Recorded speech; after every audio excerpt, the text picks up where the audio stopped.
Selamat petang, salam sejahtera. Terima kasih karena bersama dengan saya di Nazilin Unity Channel. Baik, kita direct to the point. Hari ini Najib dapat satu berita yang paling mendukacitakan di dunia. Paling malang di dunia dan paling membuatkan dia mungkin terduduk dan tak tahu nak buat apa lagi. Mungkinkah oleh kerana keputusan ini, itu sebabnya Najib telah meminta mengheret kerajaan Malaysia ke PBB pula. Adakah dengan telah mengetahui keputusan Mahkamah Persekutuan ini, Najib telah pun membuat keputusan untuk memohon campur tangan daripada PBB. Ini keputusan terkini daripada Mahkamah Persekutuan berkaitan dengan keputusan pemenjaraan Najib dan juga rayuan terakhir Najib. Kes SRC, semakan kehakiman Najib hanya akan didengar sehari. Alamak. Ini memang betul-betul perkara paling malang lah saya dengar untuk Najib. Bayangkan Najib punya kes yang begitu besar hanya didengar sehari sahaja di di Mahkamah Persekutuan. Kenapa berlaku begitu? Jom kita dengar ulasan seterusnya. Mahkamah Persekutuan hari ini hanya akan mendengar permohonan semakan bekas Perdana Menteri Najib Razak terhadap sabitan dan hukuman terhadapnya dalam kes rasuah SRC internasional berjumlah RM42 juta selama sehari, yaitu pada 19 Januari ini. Nah, ini memang luar biasa. Najib punya kes antara kes yang dibicarakan paling lama di Malaysia, bahkan mungkin boleh disenaraikan paling lama di dunia. Bertahun-tahun. Tapi kali ini Najib tidak dapat nasib yang seperti itu lagi. Najib dapat nasib yang malang apabila beliau hanya dapat perbicaraan selama sehari sahaja semakan itu. Sehari sahaja untuk mendengar semakan tersebut, yaitu pada 19 Januari ini. 2 hari lagi yang telah ditetapkan sebelum ini, yaitu 20 dan 26 Januari telah dibatalkan. Alalalala. Adakah ini semua adalah malang buat Najib bertimpa-timpa? Dan ada juga orang cakap inilah hukum karma untuk Najib. Saya pun tak tahu dan saya pun tak tahu. Nak cakap ini hukum karma untuk Najib, ada benarnya juga dan ada salahnya juga. Tapi kalau kita cakap melebih-lebih pula, takut berdosa pula kan. Kesian juga Najib, kerana dia pernah menjadi Perdana Menteri kita dulu. Bukan kurang juga budi baik dan jasa Najib. Tetapi kesilapan yang beliau lakukan telah pun disabitkan kesalahan ini berkaitan dengan kes rasuah SRC internasional berjumlah 42 juta. Ini telah membuatkan beliau merana. Bukan lagi merana sehari 2 hari. Lama, bosku. Jadi yang menyedihkan, sepatutnya Najib ada 3 hari. Tetapi mahkamah memutuskan 2 hari lagi, yaitu 20 dan 26 Januari telah pun dibatalkan.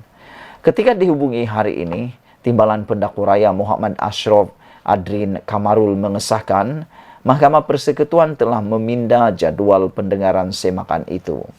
Menurut salinan email yang dihantar pihak mahkamah kepada pasukan peguam dan pendakwaan, penjadualan semula dibuat kerana seorang ahli panel Mahkamah Persekutuan perlu mendengar satu lagi kes lain yang bertembung dengan 2 tarikh itu. Ketika dihubungi hari ini, Peguam Najib Muhammad Farhan Muhammad Safi menjelaskan isunya bukanlah pindaan jadual tetapi pembatalan 2 tarikh pendengaran tersebut yang setakat ini belum diganti dengan tarikh baru.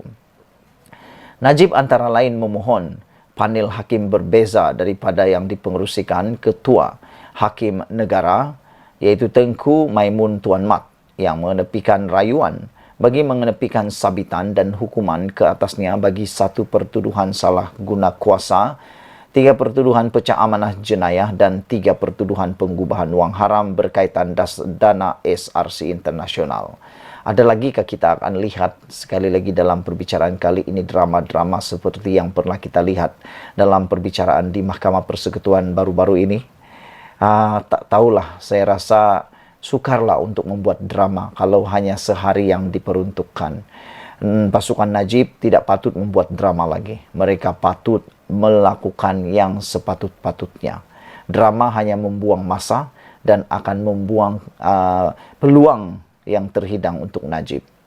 Menurut salinan notis usul semakan itu, Najib juga memohon semakan terhadap keputusan Mahkamah Persekutuan untuk menolak 3 permohonan interlokurinya. Pertama adalah permohonan agar Hakim Perbicaraan Muhammad Nazlan Muhammad Ghazali tidak mendengar kes SRC internasional dan oleh itu membatalkan keseluruhan perbicaraan.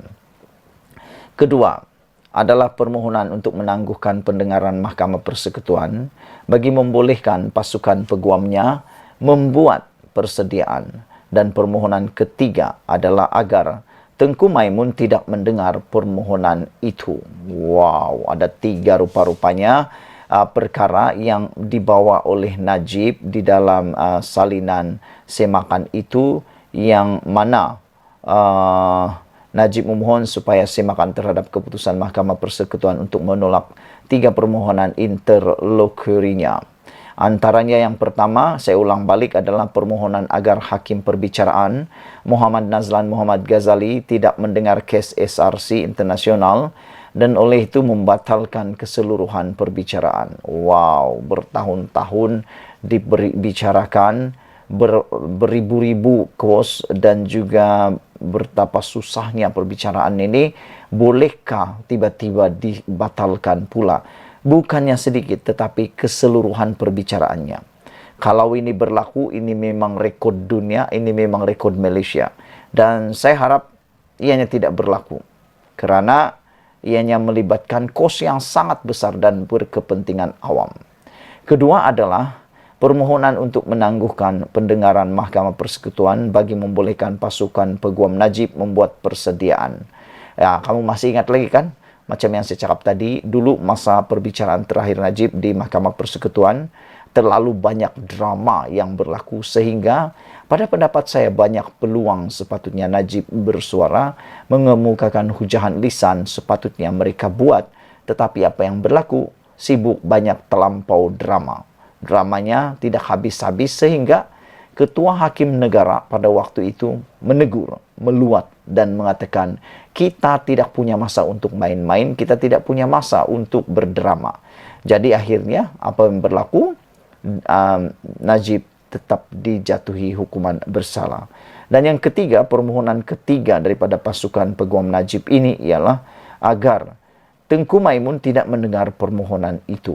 Wah, jadi kalau Tengku Maimun yang selaku Ketua Hakim Negara tidak mendengar, siapa lagi hakim yang layak mendengar? Saya rasa Ketua Hakim Negara lah yang paling layak, sebab dialah paling ketua antara ketua dan hakim-hakim yang ada di Malaysia, dan di samping itu tidak perlu mengikut kehendak pesalah. Kalau ikut kehendak pesalah, apa gunanya lagi ketua hakim? Kan? Kalau kamu setuju, sila tinggalkan komen Anda, tekan butang subscribe. Kita jumpa lagi. Bye-bye.